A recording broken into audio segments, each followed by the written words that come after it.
Long before cities were carved from stone and long before kings wore crowns, the world was ruled by powers older than memory. They were not gods, at least not in the way people would later imagine them.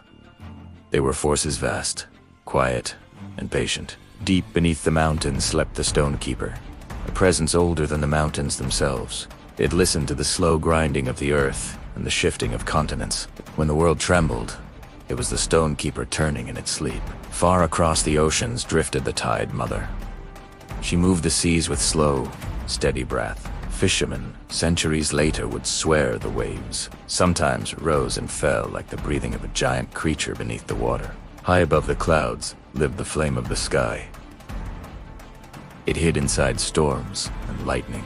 When thunder cracked across the land, ancient tribes believed it was the flame, speaking in a language only the sky understood. For thousands of years, these powers watched the world quietly.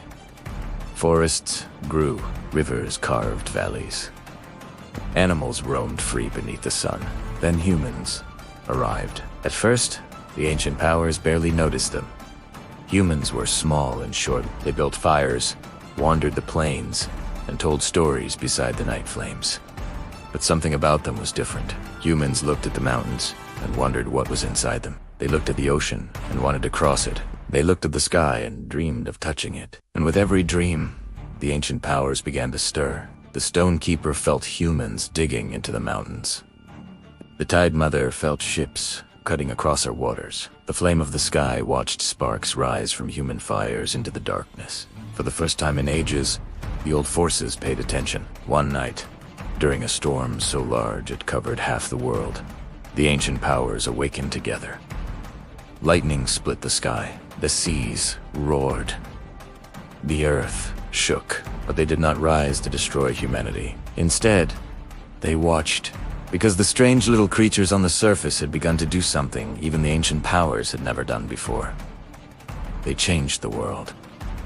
Cities rose, towers climbed toward the clouds. Ships crossed entire oceans. Lights filled the night, and the ancient powers realized something surprising. The world no longer belonged only to them. Now it belonged to the dreamers who walked upon it. Yet deep beneath mountains, far below the sea, and hidden in the heart of every storm, the ancient powers still remain quiet, patient, and watching, waiting to see what humanity will do next.